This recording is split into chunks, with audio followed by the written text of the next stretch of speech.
नमस्कार दोस्तों, मैं आपका दोस्त Sunil Singh quiz set number 14 के साथ आपके सामने आज हाजिर हुआ हूँ। जैसा कि हमने वादा किया था कि हम जल्द ही अगले वीडियो पर मिलेंगे, तो ये क्विज नंबर 14 को वीडियो फॉर्मेट के रूप में स्टार्ट करते हैं। चलते हैं सीधे प्रश्नों की तरफ। प्रश्न संख्या 1 है दोस्तों, उत्तर प्रदेश किस भाषा वर्ग क्षेत्र के अंतर्गत आता है? तो दोस्तों ऑप्शन है, ऑप्शन ए क क्षेत्र, ऑप्शन बी ख क्षेत्र, ऑप्शन सी ग क्षेत्र और ऑप्शन डी घ क्षेत्र। मैंने स्लाइड के माध्यम से चारों ऑप्शन को आपके सामने फ्लैश कर दिया है। इसका सही उत्तर होगा दोस्तों क क्षेत्र। बिहार भी क क्षेत्र से आता है, उत्तर प्रदेश भी क क्षेत्र से आता है और झारखंड भी। चलते हैं अगले स्लाइड्स पे। इसका क क्षेत्र सही कर लीजिए, इसको क्लिक कर देंगे, ए सही हो जाएगा हमारा। प्रश्न संख्या 2 है, भारत में वर्तमान में रेलवे जोन की संख्या है। दोस्तों आप सभी लोग जानते हैं कि अभी वर्तमान समय में रेलवे जोन की संख्या 18 हो गई है। Option 1 17, option 2 19, option 3 16, option 4 18। वर्तमान समय में एक रेलवे जोन बढ़ा हुआ है जो 27 जुलाई 2019 को 27 जुलाई 2019 एक रेलवे जोन की स्थापना हुई जिसका नाम है दक्षिण तटीय रेलवे। तो वो 18वां जोन होगा। तो भारत में वर्तमान में रेलवे जोन की संख्या कितनी हो गई? तो 18 हो गई। तो ऑप्शन 4 सही हो जाएगा। 4 पे ट्रिक कर देंगे, ये सही हो जाएगा। चलते हैं अगले प्रश्न पे। प्रश्न संख्या 3 है, राष्ट्रीय मानवाधिकार आयोग है। क्या है देखते हैं ऑप्शन में क्या है। ऑप्शन में एक बहुसदस्यीय संस्था है, दूसरा ऑप्शन है संवैधानिक निकाय है, तीसरा ऑप्शन है सांविधिक निकाय है और चौथा लास्ट ऑप्शन है ए और सी दोनों। चूँकि ए से मतलब 1 से है और सी से मतलब 3 से है, यानी कि 1 और 3 दोनों। तो देखते हैं ऑप्शन, क्या राष्ट्रीय मानवाधिकार आयोग एक बहुसदस्यीय संस्था है? बिल्कुल है, इसमें बहुत से सदस्य होते हैं। ऑप्शन 2 है, क्या ये संवैधानिक निकाय है? नहीं, क्योंकि इसका संविधान में जिक्र नहीं है।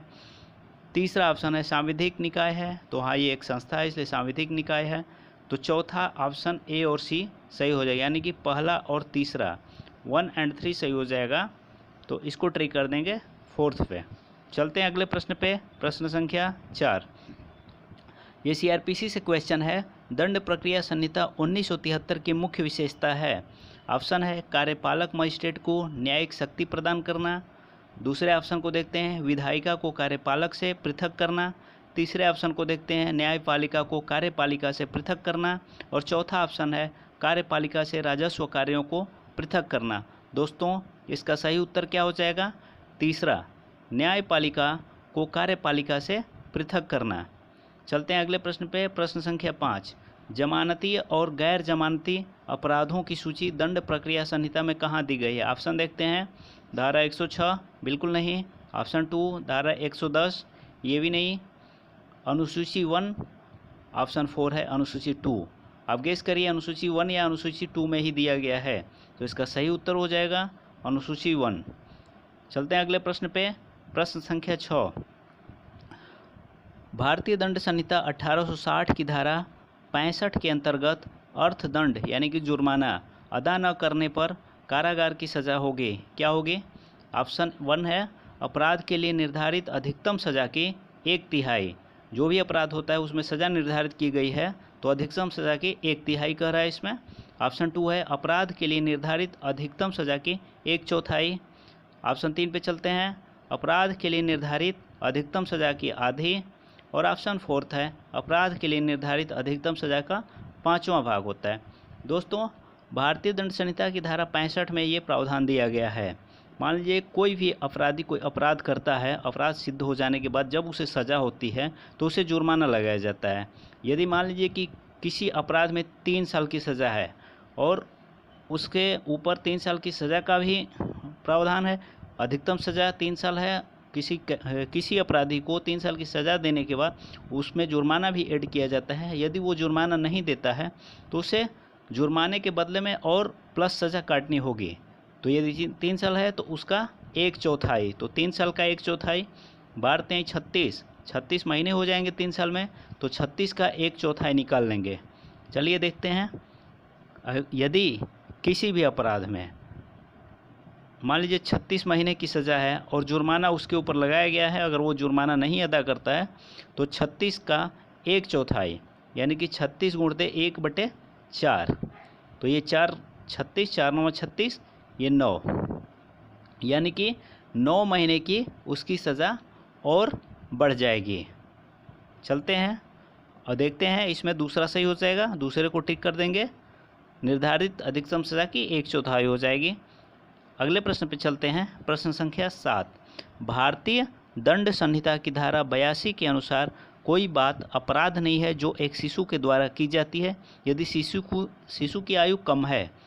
किससे कम है देखते हैं, 14 वर्ष से कम है, ऑप्शन 2 16 वर्ष से कम है, ऑप्शन 3 7 वर्ष से, ऑप्शन 4 18 वर्ष से।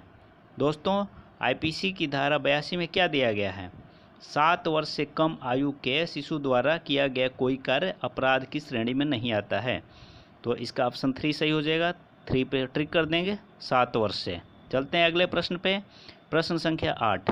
रेलगाड़ी में, ये रेलवे एक्ट से प्रश्न है, रेलगाड़ी में या रेल परिसर में अनाधिकृत रूप से जो कि वेंडर होते हैं, अवैध वेंडर होते हैं, खाद्य पदार्थ बेचने पर रेलवे एक्ट की किस धारा के तहत दंडित किया जाएगा, किस धारा के तहत दंडित किया जाएगा दोस्तों, देखते हैं ऑप्शन, धारा 144B, धारा 144A, धारा 141A, धारा 145।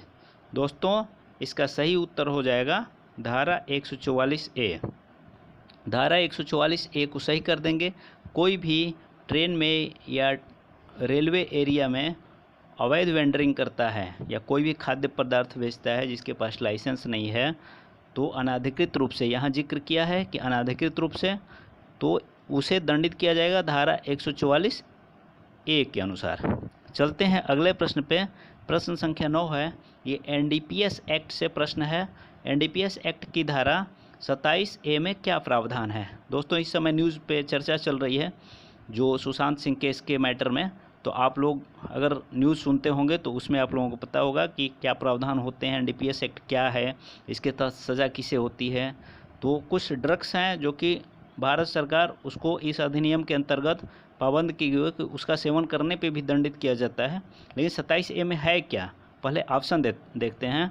ऑप्शन है नारकोटिक्स, ड्रग्स का सेवन करने पर दंड है, कि ड्रग्स की परिभाषा दिया गया है, कि ऑप्शन 3 है नारकोटिक्स, ड्रग्स की मात्रा जो सज़ा के लिए लिमिट तय करता है, और ऑप्शन 4 है इनमें से कोई नहीं। दोस्तों पहला ऑप्शन नारकोटिक्स, ड्रग्स के सेवन पर करने के लिए दंड जो है 27 में है। चूँकि यहाँ 27 से वो बोल रहा है, तो 27A में ना ही ड्रग्स की परिभाषा है, ना ही उसका सेवन करने पर दंड है, ना ही ड्रग्स की मात्रा जो सज़ा के लिए लिमिट तय करता है। तो ऑप्शन सही हो जाएगा ऑप्शन 4, इनमें से कोई नहीं है। चलते हैं अंतिम प्रश्न पे। अंतिम प्रश्न पे जाने से पहले दोस्तों मैं आप लोगों को बता देना चाहता हूँ, यदि आप लोग हमारे वीडियो पे नए हैं तो हमारे चैनल को सब्सक्राइब कर लीजिए यदि आपने सब्सक्राइब नहीं किया है। यदि आपने सब्सक्राइब कर लिया है तो उसके लिए बहुत बहुत धन्यवाद। दोस्तों इस प्रश्न का ऑप्शन देने से पहले मैं आप लोगों को बता देना चाहता हूं कि यदि आप हमारे चैनल पर नए हैं और आपने अभी तक मेरे चैनल को सब्सक्राइब नहीं किया है तो प्लीज़ सब्सक्राइब कर लीजिए और नोटिफिकेशन बेल को ज़रूर दबाएं, ताकि समय समय पर वीडियो जब मैं भी डालता हूं तो उसका नोटिफिकेशन आपको सबसे पहले मिले, ताकि आप सबसे पहले इस वीडियो को देख सकें, ताकि आपकी अच्छी खासी तैयारी हो सके। चलते हैं ऑप्शन पे। ऑप्शन 1 है सिंधी, ऑप्शन 2 है मणिपुरी, ऑप्शन 3 है डोंगरी, ऑप्शन 4 है कोंकणी। दोस्तों इसमें प्रश्न है 21वें संविधान संशोधन 1967, यानी कि 21वें संविधान संशोधन किस सन में हुआ, 1967 में हुआ।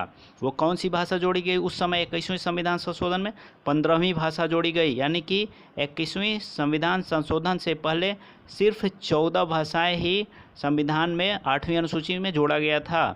तो ये कौन सी भाषा जोड़ी गई, सिंधी भाषा जोड़ी गई। सिंधी भाषा को सही कर देंगे, सिंधी भाषा ही जोड़ी गई थी। दोस्तों अब मिलते हैं अगले वीडियो पे। अगले वीडियो पे हम सेट नंबर 15 के साथ आपके सामने बहुत जल्दी प्रस्तुत होंगे।